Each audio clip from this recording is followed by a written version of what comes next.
انہوں نے کیا کیا خاص دعائیں کی۔ ہمارا آج کا موضوع اسی موضوع کی مناسبت سے ہے کہ انبیاء کرام نے اللہ تعالیٰ سے کیا کیا التجائیں اور دعائیں کی۔ انسان فطری طور پہ جب اسے کوئی حادثہ پیش آئے، جب اسے کوئی امر پیش آئے، جب وہ بیمار ہو، مریض ہو، کوئی اس کا کیس وغیرہ کا سلسلہ ہو، مسئلہ ہو، تو وہ مادی وسائل کی طرف فوراً بھاگتا ہے۔ بیمار ہو گیا، کسی اسپیشلسٹ کو ڈھونڈنے چلا گیا، اس کا بچہ بیمار ہو گیا، چائلڈ اسپیشلسٹ کی طرف پہلے اس کا ذہن جائے گا۔ جبکہ آپ صلی اللہ علیہ وسلم کان نبی صلی اللہ علیہ وسلم اذا حزبہ امر ففزع الی الصلاۃ، جب آپ صلی اللہ علیہ وسلم کو کوئی امر درپیش آتا، کوئی مسئلہ درپیش آتا، ففزع الی الصلاۃ، تو آپ نماز کی طرف لپکتے، اللہ تعالیٰ سے التجا کرتے۔ یعنی روحانی وسیلے کو آپ صلی اللہ علیہ وسلم اور آپ کے صحابہ پہلے اس سے مسئلہ حل کرنے کی کوشش کرتے اور پھر مادی وسائل کو جو ہے اپناتے۔ قرآن مجید میں جو اللہ تعالیٰ نے اپنے محبوب ہستیوں یعنی انبیاء کے واقعات ذکر کیے اور ان کی دعائیں ذکر کی، ان دعاؤں کو ہم ذکر کریں گے انشاءاللہ، اور آج کی نشست شروع سے لے کے آخر تک گویا کہ ہم دعائیں کر رہے ہیں۔ تو لہٰذا مجھے آپ کی یکسوئی اور توجہ، میں اس چیز کا طالب ہوں۔ اللہ تعالیٰ سے دعا ہے کہ اللہ تعالیٰ مجھے حق بات کہنے، ہم سب کو ان باتوں کو سمجھنے کے بعد عمل کرنے کی توفیق عطا فرمائے، آمین۔ اچھا، ضمناً اپنے موضوع کو شروع کرنے سے پہلے دعاؤں کے کچھ آداب میں بیان کر دوں، اگرچہ یہ موضوع بھی طویل ہے، لیکن چند اہم آداب جو دعاؤں کے لیے خاص ہے، جن کے بغیر دعا کی مقبولیت کے چانس بہت کم ہوتے ہیں۔ دعا کے آداب میں ترمذی کی ایک روایت پیش کروں گا کہ اللہ کے نبی صلی اللہ علیہ وسلم نے ارشاد فرمایا کہ انسان جب بھی انسان مانگے تو وہ اپنے رب سے ہی مانگے، غیر اللہ سے نہ مانگے، چاہے جوتے کا ایک تسمہ ہی کیوں نہ ہو، وہ اسے اپنے رب سے مانگنا ہے۔ یا نمک کی ضرورت پیش آ گئی، پہلے وہ اپنے رب سے مانگے۔ کیوں؟ ہمارے ذہن میں کیا آتا ہے؟ یہ شاپ سے نمک مل جائے گا، تسمے کی ضرورت ہے، موچی کے پاس چلے جائیں اس سے مل جائے گا۔ لیکن آپ صلی اللہ علیہ وسلم نے ارشاد فرمایا یہ چھوٹی چھوٹی چیزیں بھی جو ہیں وہ بھی جب ان کی حاجت پیش ہے اپنے رب سے مانگو، کیونکہ اصل قدرت اور طاقت ان سب چیزوں کے پیچھے اللہ تعالیٰ کی ہے۔ اللہ نہ چاہے تو یہ چیزیں اویلیبل نہیں ہو سکتی، نہیں مل سکتی۔ دعا، اگر کوئی دوائی کھاتا ہے، کوئی میڈیسن لیتا ہے سر درد کی، تو اس میں شفا نہیں ہے، شفا اللہ کے قبضہ قدرت میں ہے، اللہ تعالیٰ نے ہی اس چیز میں تاثیر رکھی۔ آگ میں جلانے کی تاثیر کس نے رکھی؟ اللہ تعالیٰ نے رکھی، لیکن وہی آگ جب اس میں ابراہیم علیہ السلام کو ڈالا گیا تو اللہ تعالیٰ نے اس آگ کو حکم دیا، قلنا یا نار کونی بردا وسلاما علی ابراہیم، اے آگ تم میں جلانے کی صفت ہے، لیکن ابھی اس ٹائم تم کیا ہو جاؤ؟ بردن، ٹھنڈی ہو جاؤ۔ اور آگے یہ بھی فرما دیا کہ زیادہ ٹھنڈی نہیں ہو جانا، بردن وسلاما علی ابراہیم، ابراہیم پر سلامتی والی بن جاؤ۔ ہم میں سے کوئی آگ میں نہیں کودے گا، کیوں؟ کیونکہ اس کی صفت جلانے کی ہے، لیکن اللہ کا جب حکم ہوا تو اس نے جلایا بھی نہیں۔ تو معلوم ہوا ہر چیز میں اس کی اصل قدرت، اس کے پیچھے کس کی کار فرما ہے؟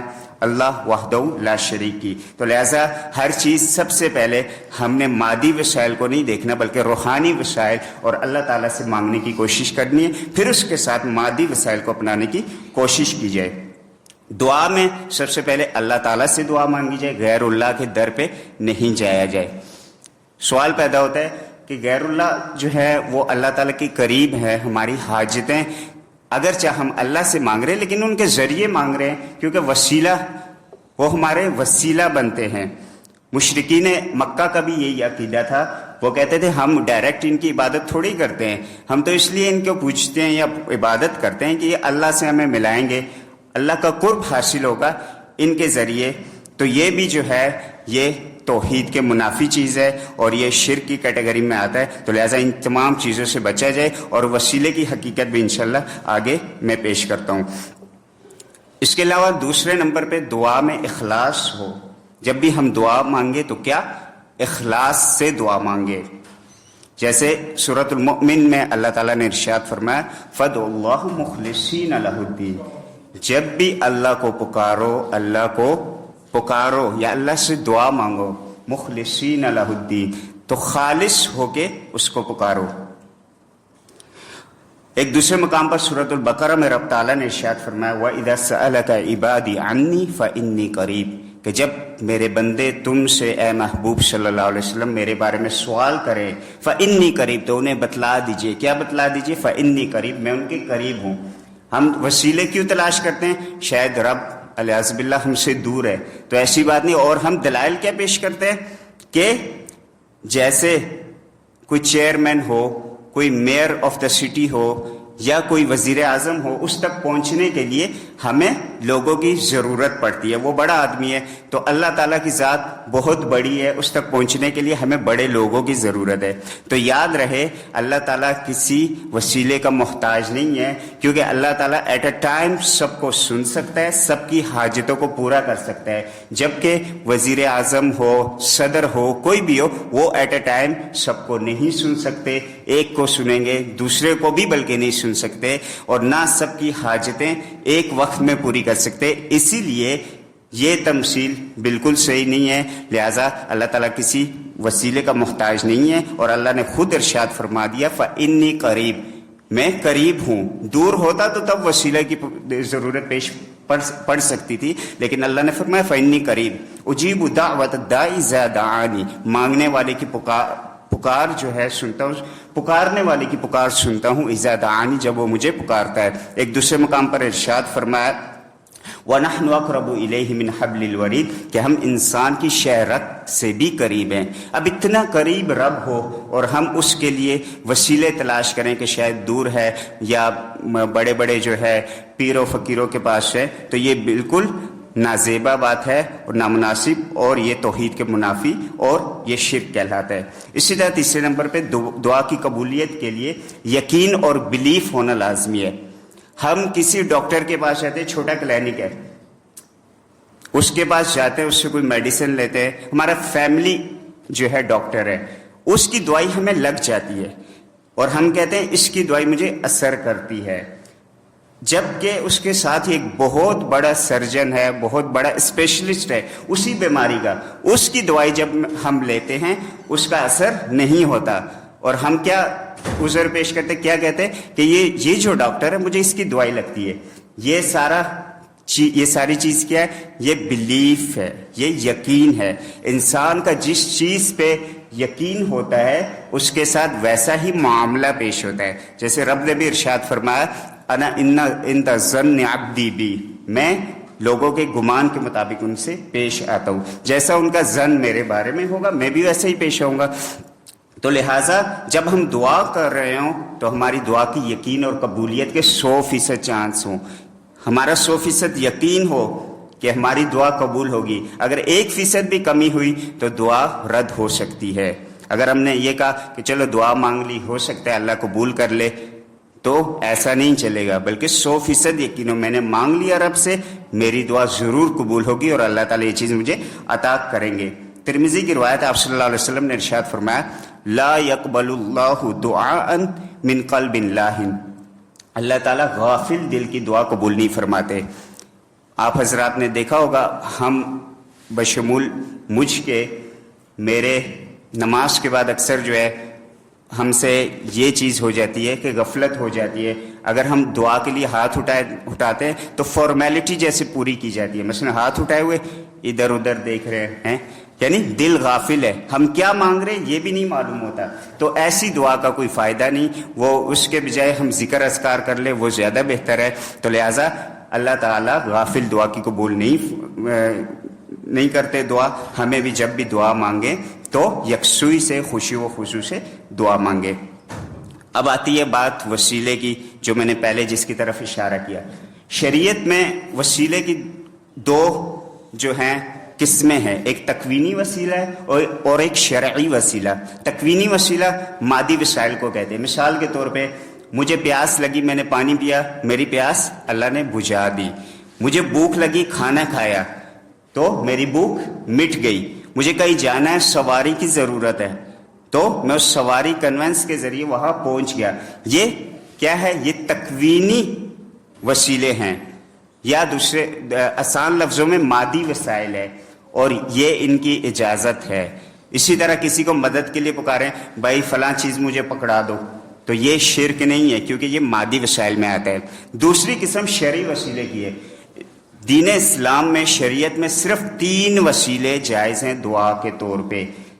اللہ تعالیٰ سے 3 وسیلوں کے ذریعے دعا کی جا سکتی ہے، چوتھا کوئی وسیلہ شریعت میں نہیں ہے. لہذا غور فرمائیے گا کہ وہ 3 وسیلے کون سے ہیں. پہلے نمبر پہ اللہ تعالیٰ کے اسماء و صفات کا وسیلہ. سورۃ الاعراف میں اللہ تعالیٰ نے خود ارشاد فرمایا وَلِلَّهِ الْأَسْمَاءُ الْحُسْنَى فَادْعُوهُ بِهَا. اللہ تعالیٰ کے اچھے اچھے نام ہیں، فَادْعُوهُ بِهَا، تو ان ناموں سے اسے پکارو. تو پہلا وسیلہ کیا ہوا؟ اللہ تعالیٰ کے اچھے ناموں سے. اگر کسی کو سلامتی چاہیے تو اللہ کا ایک اسم یا ایک صفاتی نام کیا ہے؟ السلام. یا سلام سلمنی، یا سلامو، اللہ تعالیٰ مجھے سلامتی عطا فرما. اگر عربی نہیں آتی تو اردو میں باقی جوڑ دے، لیکن اللہ تعالیٰ کے صفاتی نام اکثر کچھ ہمارے ذہنوں میں ہوتے ہیں. کسی کو رزق چاہیے، یا رزاق ارزقنی، یا اردو میں کہہ لیں اے رزق دینے والے، یا رزاق، یا اللہ مجھے رزق عطا فرما. شفا اللہ کے ہاتھ میں ہے.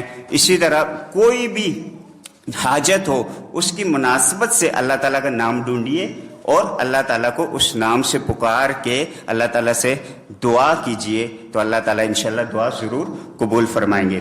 دوسرے نمبر پہ شرعی وسیلہ یا جس کے ذریعے دعا کی جا سکتی ہے، نیک اعمال کا وسیلہ. یہ قصہ شاید آپ حضرات نے سنا بھی ہو. متفق علیہ بخاری اور مسلم کی روایت ہے کہ 3 دوست یا 3 ساتھی یا 3 لوگ سفر کر رہے ہوتے ہیں، ایک غار میں اسٹے کرتے، رکتے تھوڑی دیر کے لیے. اتنے میں غار کے دہانے پر یا غار کے منہ پر ایک بہت بڑا پتھر آ کے گرتا ہے اور غار بالکل بند ہو جاتا ہے. اب وہ بہت پریشان ہوتے، اتنا بڑا پتھر کہ تینوں زور لگاتے لیکن وہ ٹس سے مس نہیں ہوتا. اب وہ پریشان ہوتے ہیں کیا کریں، تو وہ کہتے ہیں کہ ایسا کرتے ہیں، ہم نے اللہ کی رضا کے لیے، اللہ کی خوشنودی کے لیے جو خالص اللہ کی رضا کے لیے ہم نے نیک اعمال کیے، اللہ تعالیٰ سے ان نیک اعمال کا واسطہ دے کے، وسیلہ دے کے اللہ سے دعا کرتے ہیں. تو یہ طے پاتا ہے، ان میں سے ایک اللہ تعالیٰ سے دعا کے لیے ہاتھ اٹھاتا ہے اور کہتا ہے کہ یا رب، میں مویشی چرایا کرتا تھا، بکریاں وغیرہ، اور رات کو تھکے ہارے جب گھر آتا تو دودھ دوتا، بکریوں کا دودھ نکالتا یا اپنے جانوروں کا دودھ نکالتا، اور میرے بچے بھی تھے، بوڑھے ماں باپ بھی تھے. بوڑھے ماں باپ کو پہلے دودھ پلاتا، پھر بچوں کی طرف متوجہ ہوتا. ایک دن ایسا ہوا کہ میں نے دویا تو میں تھوڑا لیٹ ہو گیا آنے میں، تو جب دیکھا والدین سو رہے تھے، لیکن مجھے برداشت نہ ہوا کہ میں پہلے بچوں کو دودھ پلا دوں. میں اسی حالت میں پوری رات کھڑا رہا کہ والدین کو میں نے پہلے دودھ پلانا ہے. یا اللہ، اگر یہ عمل میرا خالص تیری رضا کے لیے ہے تو یا اللہ ہمیں اس مصیبت سے نجات عطا فرما. اتنی دعا اس نے کی کہ پہاڑی یا وہ جو پتھر تھا، بڑا پتھر، تھوڑا سا ہٹ جاتا ہے اور تھوڑی سی روشنی اندر آنی شروع ہو جاتی ہے. دوسرے بندے کی باری آتی ہے، وہ کہتا ہے یا رب، میں ایک تاجر تھا، کچھ مزدور میرے پاس کام کیا کرتے تھے. ایک دفعہ ایسا ہوا کہ ایک مزدور نے کام کیا لیکن اپنی مزدوری نہیں لی، اسے کوئی واقعہ پیش آ گیا یا کوئی ضروری امر پیش آ گیا، وہ چلا گیا، مزدوری اپنی میرے پاس چھوڑ کے چلا گیا، مجھ سے مزدوری نہیں لی. کچھ عرصے بعد وہ میرے پاس آیا اور کہا میں نے آپ سے مزدوری نہیں لی تھی، مجھے برائے مہربانی مزدوری دے دیجئے. تو میں نے اس سے کہا یہ جتنے غلام ہیں، یہ جتنے مویشی ہیں، یہ سارے تمہارے ہیں، لے جاؤ. وہ کہتا ہے کہ حضرت کیوں مجھ سے مذاق کر رہے ہو، میری تو مزدوری تھوڑی سی تھی، یہ آپ کیا مذاق کر. وہ کہتے ہیں نہیں، یہ سب تمہارا ہے، دراصل تم نے جو مزدوری اپنی چھوڑ گئے تھے وہ میں نے حفاظت سے رکھ دی اور اسے انویسٹ کر دیا، کاروبار میں، بزنس میں لگا دیا، اللہ نے اس کے ذریعے اتنی برکت دی کہ اب یہ جو کچھ تم دیکھ رہے ہو، مویشی دیکھ رہے ہو، یہ غلام وغیرہ نوکر چاکر دیکھ رہے ہو، یہ اسی مزدوری سے بنے بنائے ہیں، اسی مزدوری کا نتیجہ ہے، تو لہٰذا اس میں اپنا حصہ نہیں رکھنا چاہتا، تم سب لے جاؤ، اور وہ سب کچھ لے جاتا ہے۔ یا اللہ اگر میں نے تیری رضا کے لیے یہ کام کیا تو ہمیں اس مصیبت سے نجات دلا دے۔ اتنی دعا کر کے وہ فارغ ہوتا ہے تو غار کا دہانہ تھوڑا اور جو ہے کھل جاتا ہے، پتھر تھوڑا اور ہٹ جاتا ہے، لیکن تینوں کے لیے نکلنا ابھی بھی ناممکن ہے۔ اتنے میں تیسرا جو ہے دعا کے لیے ہاتھ اٹھاتا ہے، یا اللہ میری ایک چچا زاد بہن تھی یا میری کزن تھی، جو کزن تھی ایک مرتبہ اسے حاجت پیش آئی پیسوں کی، اس نے میرے سے رقم مانگی، میں نے اسے دے دی، لیکن میری نیت میں فطور آ گیا، میں نے کہا پیسوں کے بدلے میں یعنی کہ خواہش نفس کا اظہار کیا میں نے، تو جب اس کا موقع آیا تو اس نے کہا کہ تم اللہ سے ڈر جاؤ، تم کیا کرنے والے ہو، تو اسی وقت میرے دل میں تیرا خوف بیٹھ گیا یا اللہ، اور تیری رضا کے لیے میں نے اسے پیسے بھی وہ دے دیے، پیسے بھی بخش دیے، اور میں نے جو ہے غلطی کا گناہ کا ارتکاب بھی نہیں کیا، صرف تیری رضا کے لیے۔ یا اللہ اگر یہ کام میرا خالص تیری رضا کے لیے تھا تو یا اللہ ہمیں اس مصیبت سے نجات دے۔ اور جیسے ہی وہ یہ دعا کر کے مکمل کرتا ہے تو اللہ تعالیٰ اس غار کا دانہ کھول دیتے ہیں۔ تو یہ جو حدیث ہے بخاری اور مسلم کی، اس سے یہ معلوم ہوا انسان کے جو نیک اعمال ہیں ان کا وسیلہ دیا جا سکتا ہے۔ جب ہم دعا کریں یا اللہ میں نے تیری رضا کے لیے جو ہے 2 نفل پڑھے، یا اللہ میں نے تیری رضا کے لیے صدقہ کیا ہے، تو لہٰذا نوافل نماز پہلے اہتمام کریں یا صدقہ و خیرات کرے اور پھر دعا مانگے تو دعا کی قبولیت کے چانس بہت زیادہ بڑھ جاتے ہیں۔ اسی طرح تیسرے نمبر پہ نیک آدمی کی دعا کا وسیلہ، جیسے کہ ایک آدمی جو ہے، ایک شخص، ایک صحابی مسجد میں آتے ہیں، نبی صلی اللہ علیہ وسلم خطبہ ارشاد فرما رہے ہوتے ہیں، تو وہ کہتے ہیں کہ اے اللہ کے رسول صلی اللہ علیہ وسلم ہمارے علاقوں میں قحط ہو گیا ہے، آپ اللہ سے بارش کی دعا کیجئے، بخاری میں یہ روایت ہے۔ تو آپ صلی اللہ علیہ وسلم اس کے کہنے پر ہاتھ اٹھاتے ہیں اور دعا فرماتے ہیں۔ تو 3 وسیلے ہوئے دعا میں، چوتھا وسیلہ جائز نہیں ہے۔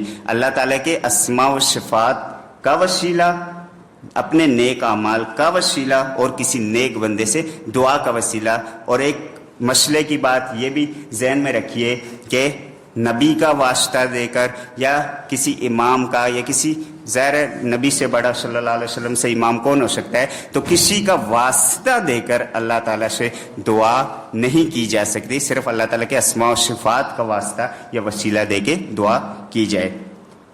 اسی طرح دعا کے آداب میں سے حمد اور درود، یعنی کہ اللہ تعالیٰ کی پہلے ثنا بیان کی جائے، اور درود کے بارے میں آتا ہے کہ جو شخص دعا میں درود نہیں پڑھتا تو اس کی نماز، اس کی جو یعنی صلات ہے یا اس کی دعا ہے وہ کیا معلق رہتی ہے، آسمان اور زمین کے درمیان، اوپر اللہ کے پاس نہیں پہنچتی۔ تو لہٰذا ہمیں ان آداب کو ملحوظ خاطر رکھنا ہے، جب بھی دعا کریں انشاءاللہ اللہ تعالیٰ ہماری التجا ضرور قبول فرمائیں گے۔ اب آتے ہیں انبیاء کرام کی جو دعائیں ہیں، اچھا ان دعاؤں کو ذہن میں رکھنے کی کوشش کرنی ہے، اور دوسرے نمبر پہ ان دعاؤں کو اپنانے کی کوشش کرنی ہے، اور ان کے نتائج جو اللہ تعالیٰ نے بیان فرمائے وہ بھی ہم بیان کریں گے، جس سے ہمیں بھی موٹیویشن ملے گی، تو ہم ان دعاؤں کو اپنا کر انشاءاللہ ان مسائل کا حل، دنیا اور آخرت کے مسائل کا حل جو ہے وہ تلاش کر سکیں گے۔ آدم علیہ السلام کے بارے میں جو مسجود الملائکہ ہیں، یعنی فرشتوں کو رب نے حکم دیا کہ انہیں سجدہ کرو، جب ان سے خطا ہو گئی، نسیان ہو گئی، جس درخت کے پاس جانے سے انہیں منع کیا گیا تھا، انہوں نے اور اما حوا علیہم السلام دونوں نے اس شجرہ ممنوعہ کا پھل کھا لیا، تو ان سے جب یہ خطا ہوئی تو اللہ تعالیٰ نے انہیں کلمات سکھائے۔ کون سی کلمات سکھائے؟ کہ جس سے وہ اپنی خطا یا غلطی کو اعتراف کر کے اللہ تعالیٰ سے بخشش مانگے اور دعا مانگے۔ فرمایا قال ربنا ظلمنا انفسنا وان لم تغفر لنا وترحمنا لنكونن من الخاسرین۔ سورۃ الاعراف میں اس قصے کی طرف اشارہ ہے، کچھ اشارہ جو ہے سورہ بقرہ میں بھی ہے کہ ان دونوں نے، اما حوا اور آدم علیہ السلام نے کیا ارشاد فرمایا؟ اے اللہ ربنا ظلمنا، ہمارے رب ہم نے ظلم کیا، انفسنا اپنی جانوں پر، وَإِن لَمْ تَغْفِرْ لَنَا اگر تو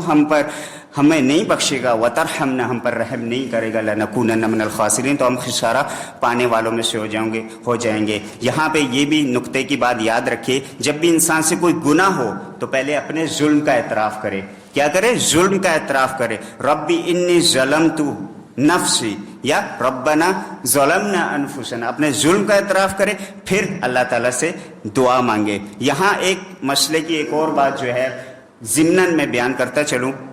مستدرک حاکم کی ایک روایت ہے کہ آدم علیہ السلام نے جب اللہ سے دعا مانگی تو لا الہ الا اللہ محمد الرسول اللہ کا وسیلہ دیا. مستدرک حاکم کی روایت ہے کہ لا الہ الا اللہ محمد الرسول اللہ کا وسیلہ دیا کہ اے اللہ تیرا ایک نبی ہے، محبوب ہے، اس کے وسیلے سے مجھے بخش دے. رب نے فرمایا تم نے یہ کلمہ، یا اس نبی کو تو میں نے ابھی پیدا ہی نہیں کیا، اس کلمے سے تم جو ہے وسیلہ کیسے دے رہے ہو؟ تو حضرت آدم علیہ السلام نے ارشاد فرمایا کہ میں نے جنت کے گیٹ پہ دروازے پر اس کلمے کو لکھا ہوا دیکھا تو میں بام کیا، میں نے جان لیا کہ یہ اللہ کی کوئی محبوب ترین ہستی ہے، اور اللہ نے اس بنا پہ انہیں بخش دیا. یاد رہے کہ علامہ البانی رحمہ اللہ، امام الذہبی رحمہ اللہ اور دوسرے محدثین نے اس حدیث کو موضوع قرار دیا ہے. کیا موضوع کسے کہتے ہیں؟ حدیث کی سب سے کم ترین درجے کو موضوع کہا جاتا ہے، من گڑت، اپنی طرف سے بنی بنائی بات. تو لہٰذا ثابت ہوا کہ ایسی کوئی روایت اس کا وجود نہیں ہے کہ آدم علیہ السلام نے اللہ کے نبی صلی اللہ علیہ وسلم کے وسیلے سے دعا مانگی. اور یہ قرآن کی شرعی نص کے بھی خلاف ہے، کیونکہ قرآن میں اگر ایسا واقعہ ہوتا تو قرآن میں اللہ تعالیٰ بذات خود ارشاد فرما دیتے، جبکہ کلمات جو اللہ تعالیٰ نے سکھائے وہ کیا تھے؟ ربنا ظلمنا انفسنا وان لم تغفر لنا وترحمنا لنکونن من الخاسرین. نوح علیہ السلام کی جب باری آئی تو نوح علیہ السلام کے بارے میں اس واقعے کی طرف اللہ تعالیٰ نے اس طرح جو ہے اشارہ فرمایا کہ آپ علیہ السلام کی قوم نے آپ سے کیا کہا؟ قالوا لئن لم تنتہ یا نوح لتکونن من المرجومین، کہ اے نوح اگر آپ ہمارے کاموں میں مداخلت کرتے رہے لتکونن من المرجومین، تو آپ کو رجم کرنے والوں لوگوں میں شمار کر دیا جائے گا، جنہیں مرجوم کیا جاتا ہے، جن پر سنگ باری کی جاتی ہے، جنہیں سنسار کیا جاتا ہے، یعنی آپ کو پتھر مار کے آپ کو قتل کر دیا جائے گا. قال رب ان قومی کذبون، نوح علیہ السلام نے کیا کہا؟ اے رب میری قوم نے مجھے جھٹلا دیا. فافتح بینی وبینہم فتحا ونجنی ومن معی من المؤمنین، اے رب میری قوم نے مجھے جھٹلا دیا، میرے اور ان کے درمیان دو ٹوک فیصلہ فرما دے، اور مجھے اور میرے ساتھ جو مومنین ہیں انہیں کیا دے؟ نجات دے. معلوم ہوا جب کسی دشمن سے نجات پانی ہو کیا دعا کرنا ہو؟ نجنی، ربی نجنی من فلانی، یا ربی نجنی من القوم الظالمین. تو یہ دعا نوح علیہ السلام کی ہے. اسی طرح نوح علیہ السلام نے اپنی قوم کے بارے میں سورہ نوح میں اس طرح ان کے واقعے کو اللہ تعالیٰ نے ذکر کیا، ربی لا تذر علی الارض من الکافرین دیارا انک ان تذرہم یضلوا عبادک ولا یلدوا الا فاجرا کفارا. اے رب اس زمین پر کسی کافر کو زندہ نہ رکھ، ان کے گھروں کو نہ چھوڑ. کیوں؟ کہ اگر وہ زندہ رہے تو ان کی اولادیں بھی نافرمان پیدا ہوں گی، مشرک پیدا ہوں گی. اسی طرح سورۃ القمر میں نوح علیہ السلام کی ایک دعا کو رب تعالیٰ نے ایسے ذکر فرمایا، جب وہ مغلوب ہو گئے، اپنی قوم سے عاجز آ گئے، تو ایک بہت خوبصورت دعا کی انہوں نے، فدعا ربہ انی مغلوب فانتصر. تو انہوں نے اپنے رب سے دعا کی، انی مغلوب، اے رب میں مغلوب ہو چکا ہوں، یہ لوگ مجھ پہ غالب ہو چکے، فانتصر میری مدد کر. معلوم ہوا جب کوئی شخص مغلوب ہو جائے، کسی کیس میں پھنس گیا، یا کوئی قوم، کوئی لوگ، کوئی قبیلہ، کوئی کمیونٹی اس پہ کیا کر رہی ہے؟ ظلم کر رہی ہے، تو کیا دعا اس نے مانگنی ہے؟ ربی انی مغلوب فانتصر، اے اللہ میں مغلوب ہو چکا ہوں، میری کیا کر؟ مدد کر. تو اللہ تعالیٰ نے انہیں پھر ان کی قوم پہ عذاب بیچ کے انہیں نجات عطا فرمائی. ابراہیم علیہ السلام کے واقعے میں ارشاد فرمایا کہ انہوں نے دعا کیسے مانگی اپنے رب سے. اچھا یہ بھی چیز ملحوظ خاطر رکھیے، ذہن میں رکھیے، جتنی دعائیں ہیں کہیں بھی رب نے یہ نہیں ذکر فرمایا کہ فلاں نبی نے دعا مانگی تو فلاں کو وسیلہ بنایا، یعنی سب نے ڈائریکٹ اللہ تعالیٰ سے مانگا. ابراہیم علیہ السلام کے بارے میں رب تعالیٰ نے سورۃ الصافات میں اور سورہ ابراہیم میں ارشاد فرمایا، وَإِذْ يَرْفَعُ إِبْرَاهِيمُ الْقَوَاعِدَ مِنَ الْبَيْتِ وَإِسْمَاعِيلُ، جب ابراہیم اور اسماعیل علیہم السلام کیا کر رہے تھے؟ بیت اللہ خانہ کعبہ کی بنیادیں اٹھا رہے تھے تو انہوں نے کیا دعا کی؟ ربنا تقبل منا انک انت السمیع العلیم، اے رب تقبل منا، ہم سے قبول فرما، انک انت السمیع العلیم، بے شک تو سننے والا ہے اور علم رکھنے والا ہے۔ معلوم ہوا جب کوئی نیک کام ہم مکمل کریں، جب کوئی اچھا خیر کا کام ہم مکمل کریں تو ہم نے کیا دعا کرنی ہے؟ ربنا تقبل منا انک انت السمیع العلیم، یا ربنا یا ربی تقبل منی انک انت السمیع العلیم، اے رب میرے سے یہ نیک کام کیا کر، قبول کر۔ یہی وجہ ہے جب ہم عید کے ایام میں، عید کے بعد ہم ملاقات کرتے ہیں تو آپ صلی اللہ علیہ وسلم کی سنت مبارکہ جو آپ نے اپنے صحابہ کو بھی ارشاد فرمائی، کیا؟ تقبل اللہ منی و منکم، یعنی اللہ مجھ سے اور تم سے نیک اعمال قبول فرمائے۔ تو نیک کام کے بعد ربنا تقبل منا انک انت السمیع العلیم۔ اسی طرح ابراہیم علیہ السلام کی ایک خاص دعا اولاد کے لیے، کسی کے ہاں اولاد نیک نہیں، کسی کی اولاد نیک نہیں، بہت شکایتیں آتی ہیں ہماری اولاد کیا ہے؟ باغی ہے، تو اس صورت میں کیا دعا کرے؟ ربی حبلی من الصالحین۔ سورۃ الصافات میں ابراہیم علیہ السلام کی یہ دعا مذکور ہے، ربی حبلی من الصالحین، اے اللہ مجھے صالح اولاد عطا فرما، صرف اولاد نہیں عطا فرما بلکہ صالح اور نیک اولاد عطا فرما۔ اچھا، یہاں پہ ضمناً ایک اور چیز میں آپ سے نالج کے طور پہ یا علم کے طور پہ شیئر کر دوں، بتلا دوں کہ یہاں پہ ابراہیم علیہ السلام کے جو بیت اللہ یا خانہ کعبہ کی قواعد کا ذکر ہے، بنیادیں، تو بنیادوں کے حوالے سے یہ بات یاد رہے کہ خانہ کعبہ شروع سے لے کر آدم علیہ السلام سے لے کر اب تک 5 مرتبہ اس کی تعمیر کی گئی۔ کتنی مرتبہ؟ 5 مرتبہ۔ سب سے پہلے اس کی بنیادیں اٹھانے والے شیث علیہ السلام، شیث بن آدم علیہ السلام کے بیٹے شیث علیہ السلام، انہوں نے اس کی بنیادیں اٹھائی۔ اسی بنیادوں کے اوپر ابراہیم علیہ السلام اور اسماعیل علیہ السلام نے نئی بنیادیں کھڑی کی، جس کا ذکر یہاں پہ وَإِذْ يَرْفَعُ إِبْرَاهِيمُ الْقَوَاعِدَ مِنَ الْبَيْتِ وَإِسْمَاعِيلُ۔ تیسرے نمبر پہ جب آپ صلی اللہ علیہ وسلم کی عمر مبارک 35 برس کی تھی، یعنی دوسرے معنوں میں اسلام سے 5 سال قبل۔ اسلام کب آیا؟ جب آپ صلی اللہ علیہ وسلم پر پہلی وحی آئی، ظاہر ہے تبھی اسلام آیا۔ تو نبی صلی اللہ علیہ وسلم کی عمر مبارک 35 برس کی تھی، تو اس وقت قریش نے دوبارہ اس کی تعمیر نو کی، یعنی نئی تعمیر کی۔ سیلاب آ گیا تھا جس کی وجہ سے اس کی دیواریں جو ہے گر گئی تھیں، تو قریش نے تعمیر نو کی، نئی تعمیر کی۔ چوتھی مرتبہ عبداللہ بن زبیر رضی اللہ عنہ کی حکومت میں اس کی دوبارہ تعمیر کی گئی، اور 5ویں مرتبہ عبد الملک بن مروان، جس نے عبداللہ بن زبیر رضی اللہ عنہ کو شہید کیا اور پھر جو ہے وہاں پہ مکہ میں اپنی حکومت شروع کی، تو اس نے جو ہے 5ویں مرتبہ اس کی تعمیر کی۔ تو یہ تقریباً 5 مرتبہ آج آدم علیہ السلام سے لے کے آج تک اس کی تعمیر ہوئی ہے۔ اسی طرح ابراہیم علیہ السلام جب مایوس تو نہیں ہوئے، لا تقنطوا من رحمت اللہ، عام بندے کو بھی یہی اللہ نے ارشاد فرمایا، لیکن ابراہیم علیہ السلام اپنی قوم سے، انبیاء یقیناً مایوس ہوتے رہے، جیسے نوح علیہ السلام کا ذکر گزر چکا ہے۔ تو جب ابراہیم علیہ السلام کو آگ میں ڈالا گیا تو پھر بھی ابراہیم علیہ السلام نے اللہ پہ ہی توکل کیا اور فرمایا حسبی اللہ و نعم الوکیل۔ تو لہٰذا جب انسان پہ ایسے مظالم ہوں، ایسے ظلم ہوں، ایسی تکالیف ہوں، تو ان کو ان واقعات کے ساتھ ٹیلی کر کے، ان کے ملا کے ان دعاؤں کو اختیار کیا جائے۔ لوط علیہ السلام کے بارے میں اللہ تعالیٰ نے ارشاد فرمایا کہ انہوں نے کیسے دعا کی، رب نجنی واہلی مما یعملون، اے اللہ مجھے اور میرے گھر والوں کو یہ جو لوگ برے اعمال کرتے ہیں ان سے بچا، ان برے اعمال سے بچا اور اپنے عذاب سے بچا۔ فنجیناہ واہلہ اجمعین، تو اللہ تعالیٰ نے انہیں اور ان کے اہل گھر والوں کو بچا لیا۔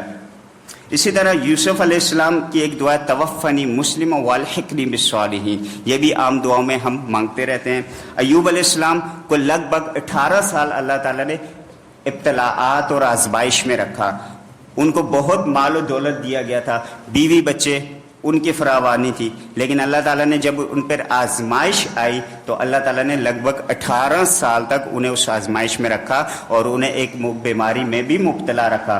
اس 18 سال کے عرصے میں انہوں نے ہمیشہ صبر کیا، اور بالآخر انہوں نے جب دعا کی تو دعا بھی یہ کی، ربی انی مسنی الضر وانت ارحم الراحمین، اے رب مجھے اس بیماری میں تکلیف ہے، یہ بیماری تکلیف دہ بیماری مجھے لگ گئی ہے، وَأَنْتَ أَرْحَمُ الرَّاحِمِينَ، تو رحم کرنے والا ہے۔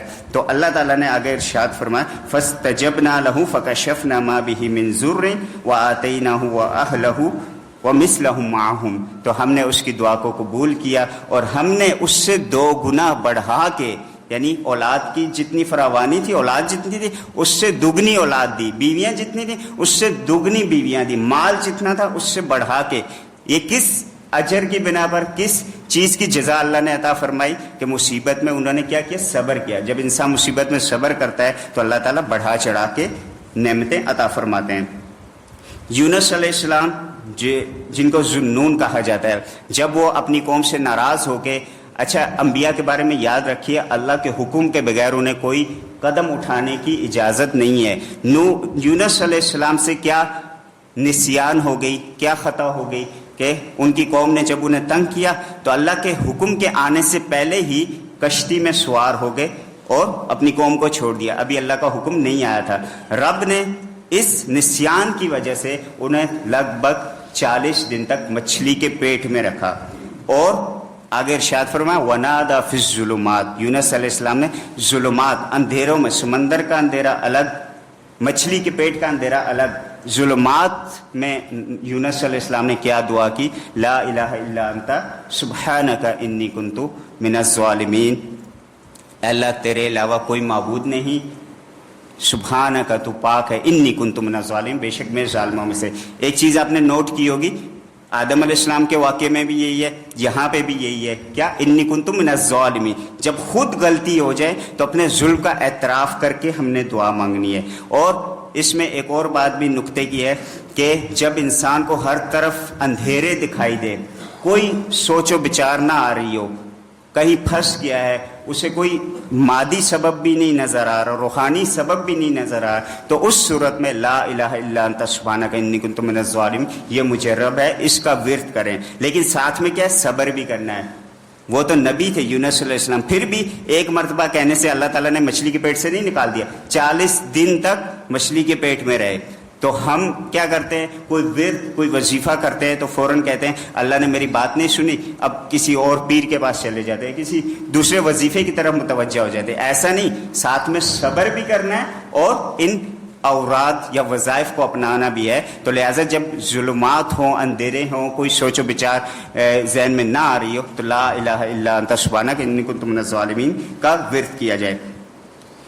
اسی طرح موسیٰ علیہ السلام کی ایک بہت پیاری دعا، ایک تو دعا رب اشرح لی صدری، جب کسی کو تبلیغ کرنے جائے رب اشرح لی صدری، اے اللہ میرے سینے کو کھول دے، ویسر لی امری، میرا کام آسان کر دے، واحلل عقدۃ من لسانی، میری زبان کی گرہ کھول دے، یفقہوا قولی، لوگ میری بات کو سمجھ سکے۔ تو بات سمجھانے کے لیے پہلے یہ دعا پڑھی جائے تو انشاءاللہ جہاں آپ بات کر رہے ہیں ان کو وہ بات انشاءاللہ سمجھ میں آ جائے گی، باقی توفیق تو ہدایت تو اللہ تعالیٰ کے ہاتھ میں ہے۔ اسی طرح جب موسیٰ علیہ السلام سے قتل ہو گیا، خطا ہو گئی، نسیان ہو گئی، تو فرمایا قال ربی انی ظلمت نفسی فاغفر لی فغفر لہ۔ یہاں پہ بھی نوٹ کیجئے موسیٰ علیہ السلام سے کیا ہوئی، خطا ہوئی، پہلے اپنے ظلم کا اعتراف کیا، یعنی خطا کا اعتراف کیا، ربی انی ظلمت، اے اللہ میں نے اپنے جان پر ظلم کیا، مجھ سے خطا ہو گئی، قتل ہو گیا ایک شخص میرے ہاتھوں، فغفر لی، تو مجھے بخش دے، فغفر لہ، تو اللہ تعالیٰ نے انہیں بخش دیا۔ سورۃ القصص میں یہ واقعہ موجود ہے۔ جب فرعون سے موسیٰ علیہ السلام گئے، مدین کی طرف گئے، تو فرمایا ربی نجنی من القوم الظالمین، پہلے بھی یہ دعا گزر چکی ہے، اے اللہ مجھے ظالم قوم سے نجات عطا فرما۔ تو لہٰذا ظالموں سے بچنے کے لیے کیا دعا اللہ تعالیٰ نے ہمیں تعلیم فرمائی، ربی نجنی من القوم الظالمین۔ اور ایک بہت پیاری دعا جو میری اپنی بہت پسندیدہ اور مجرب بھی ہے، آپ نے ایک نعرہ تو سنا ہوگا، روٹی کپڑا اور مکان، یہاں پہ اس کا نعرہ میں چینج کر کے آپ کو بتلاتا ہوں، مکان، المرأۃ الصالحہ، نیک بیوی، اور جاب، نوکری، یعنی حلال رزق، نوکری اور مکان، ان تینوں کے لیے اگر کسی کو جاب نہیں مل رہی، اگر کسی کو روزگار نہیں مل رہا تو وہ یہ دعا پڑھے گا۔ اگر کسی کی شادی نہیں ہو رہی، شادی کے معاملات آتے ہیں، فلاں کی میرے بیٹے کی نہیں شادی ہو رہی، بیٹی کی وغیرہ وغیرہ، تو اس کے لیے یہ وظیفہ ہے۔ اور اگر مکان نہیں مل رہا، کرائے پہ رہتا ہے، کرایہ افورڈ نہیں کر سکتا، یا کچھ بھی ایسے معاملات ہیں، مکان کے مشکلات ہیں، تو وہ یہ وظیفہ پڑھے گا۔ جب موسیٰ علیہ السلام فرعون سے اور اس کی قوم سے جو ہے مدین کی طرف گئے تو 2 بیویوں یا 2 بچیوں کو دیکھا، لڑکیاں، نوجوان لڑکیاں پانی پلا رہی تھی اپنی بکریوں وغیرہ کو، انہوں نے ان کے لیے پانی پلا دیا۔ پھر موسیٰ علیہ السلام ایک درخت کے نیچے ایک سائے میں بیٹھ گئے، اور اس دوران انہوں نے دعا فرمائی۔ کیا دعا فرمائی؟ ربی انی لما انزلت الی من خیر فقیر، اے اللہ جو بھی خیر تو مجھ پر ابھی نازل کر میں اس کا محتاج ہوں، یعنی ہر خیر کا محتاج ہوں اس وقت۔ تو یہ اس کی بنا پر، اس دعا کے نتیجے میں اللہ تعالیٰ نے انہیں کیا عطا فرمایا؟ ان کی شادی کرا دی۔ وہ جو 2 بچیاں تھیں شعیب علیہ السلام کی بیٹیاں تھیں، ان میں سے ایک کی شادی کرا دی۔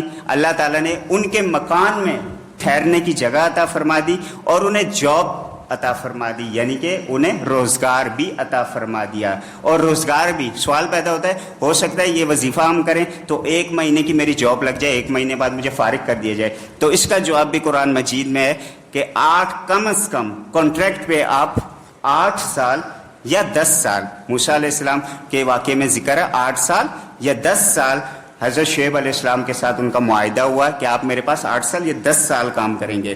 تو 3 چیزیں انہیں اللہ تعالیٰ نے عطا فرمائی، گھر بھی دے دیا، ان کی شادی بھی کرا دی، اور کیا عطا کیا؟ ان کو جاب بھی عطا فرمائی، اور وہ بھی 8 سے 10 سال تک۔ تو یہ وظیفہ کر کے ہم 8 سے 10 سال تک یعنی بے فکر ہو سکتے ہیں، لیکن اگر ایک بار نہیں ہو تو اس کو ورد جاری رکھنا ہے ہم نے۔ داؤد علیہ السلام کے بارے میں آتا ہے وَلَقَدْ آتَيْنَا دَاوُودَ وَسُلَيْمَانَ عِلْمًا، داؤد اور سلیمان علیہ السلام دونوں کو ہم نے علم عطا فرمایا۔ اس کے بدلے میں انہوں نے کیا کہا؟ وَقَالَ الْحَمْدُ لِلَّهِ الَّذِي فَضَّلَنَا عَلَى كَثِيرٍ مِّنْ عِبَادِهِ الْمُؤْمِنِينَ، سورۃ النمل میں یہ واقعہ ہے۔ تو دونوں نے کیا کہا کہ اس رب کا شکر ہے، اس کی حمد ہے، اس کی ثنا ہے کہ جس نے بہت سے مومنین پر ہمیں فضیلت دی۔ مشکات کی ایک حدیث ہے کہ آپ صلی اللہ علیہ وسلم نے ارشاد فرمایا، جب تم کسی مصیبت زدہ کو دیکھو، کس کو دیکھو؟ مصیبت زدہ کو، کسی کو کسی بیماری میں دیکھو، اپائج ہے، لنگڑا ہے، یا لا قدر اللہ کسی موذی مرض میں مبتلا ہے، تو اسے دیکھ کے کیا دعا پڑھو؟ الحمدللہ الذی فضلنی علی کثیر ممن خلق تفضیلا، اس رب کا شکر ہے جس نے اس موذی مرض، اس بیماری یا اس مشکلات سے مجھے بحفاظت رکھا اور اس سے مجھے سیف رکھا۔ وفضلنی علی کثیر ممن خلق تفضیلا، اور اپنی بہت سے مخلوق سے مجھے بہتر بنایا۔ تو آپ صلی اللہ علیہ وسلم نے ارشاد فرمایا، جس نے کسی مصیبت زدہ کو دیکھ کے یہ دعا پڑھی وہ کبھی بھی اس مصیبت میں گرفتار نہیں ہوگا۔ لہٰذا اگر کسی موذی مرض کو دیکھ کے آپ نے یہ دعا پڑھی، کسی کینسر والے کو دیکھ کے یہ پڑھی، کبھی انشاءاللہ آپ کو کینسر نہیں ہوگا۔ شرط وہی ہے، یقین لازمی ہے اس کے لیے۔ زکریا علیہ السلام کی ایک خوبصورت دعا ہے کہ زکریا علیہ السلام نے جب مریم علیہ السلام کے محراب میں داخل ہوئے، ان کے پاس بے موسم فروٹ دیکھے، پھل دیکھے، تو وہ بوڑھے ہو چکے تھے، ان کی بیوی عاقر تھی، کیا تھی؟ بانجھ تھی۔ تو لیکن اس صورت میں بھی انہوں نے اللہ سے مایوسی کا اظہار نہیں کیا، بلکہ ہنالک دعا زکریا ربہ، زکریا علیہ السلام نے اپنے رب سے دعا کی، قال ربی حب لی من لدنک ذریۃ طیبہ انک سمیع الدعاء۔ آل عمران کی آیت نمبر 38 ہے کہ اے اللہ مجھے اپنے پاس سے طیب پاک اولاد عطا فرما، انک سمیع الدعاء، بے شک تو دعاؤں کو قبول کرنے والا ہے۔ معلوم ہوا اگر شوہر میں کوئی کمی ہے، بیوی میں، بیوی بانجھ ہے، کوئی بھی شوہر یا بیوی دونوں بڑھاپے میں ہو چکے، کوئی بھی اولاد نہیں، تو سمپل ہر قرآن میں ہم بڑے بڑے ڈاکٹروں سرجنوں کے پاس جاتے ہیں، لیکن قرآن نے صاف ذکر کر دیا زکریا علیہ السلام کی بیوی کے ساتھ، ان کی زوجہ کے ساتھ بانجھ پن کا معاملہ تھا، اولاد نہیں ہو سکتی تھی۔ لیکن جب انہوں نے یہ دعا کی، اے اللہ بے موسم پھل تو نے مریم علیہ السلام کو دیے، تو مجھے بھی اپنی طرف سے پاک اولاد عطا فرما، طیب اولاد عطا فرما، تو اللہ تعالیٰ نے انہیں یحییٰ کی بشارت دی اور یحییٰ علیہ السلام کو ان کے اولاد بنایا۔ اور ایک مقام پر انہوں نے ایسے دعا کی، فہب لی من لدنک ولیہ، اپنی طرف سے میرا ایک ولی یا وارث پیدا فرما۔ اور ایک دعا ان کی، ربی لا تذرنی فردا وانت خیر الوارثین، اے اللہ مجھے اکیلا نہ چھوڑ اور تو بہتر وارث عطا کرنے والا ہے۔ تو جس کی اولاد نہ ہو رہی ہو، زکریا علیہ السلام کی یہ 2 دعائیں، ربی لا تذرنی فردا وانت خیر الوارثین، یا اوپر والی دعا ربی حب لی من لدنک صالحا من لدنک ذریۃ طیبہ انک سمیع الدعاء، اور عیسیٰ علیہ السلام کی آخری دعا اور بات ختم کہ عیسیٰ علیہ السلام نے جب اپنی قوم کے لیے دعا کی کہ یا اللہ ہم پہ من و سلوہ نازل فرما، تو فرمایا ورزقنا وانت خیر الرازقین، اے اللہ ہمیں رزق عطا فرما۔ تو یہ جو دعائیں ہیں ان میں سے سب سے جامع جو دعا ہے جو مجھے لگی، ربی انی لما انزلت الی من خیر فقیر، موسیٰ علیہ السلام کی دعا کہ جس کی بنا پر اللہ تعالیٰ جو ہے نوکری کے معاملات حل فرما دیتے ہیں، شادی کے معاملات حل فرما دیتے ہیں، اور اسی طرح مکان وغیرہ کے مسائل حل فرما دیتے ہیں۔ اولاد کے لیے زکریا علیہ السلام کی دعا، اس کو ذہن میں رکھیے۔ اور مغفرت کے لیے آدم علیہ السلام کی ربنا ظلمنا انفسنا وان لم تغفر لنا، اور تمام آزمائشوں کے لیے جو ہے یونس علیہ السلام کی دعا لا الہ الا انت سبحانک انی کنت من الظالمین۔ ان چیزوں کا ورد جاری رکھیے، انشاءاللہ اللہ تعالیٰ ان تمام مسائل سے ہمیں نبرد آزما ہونے کی توفیق فرمائے گا۔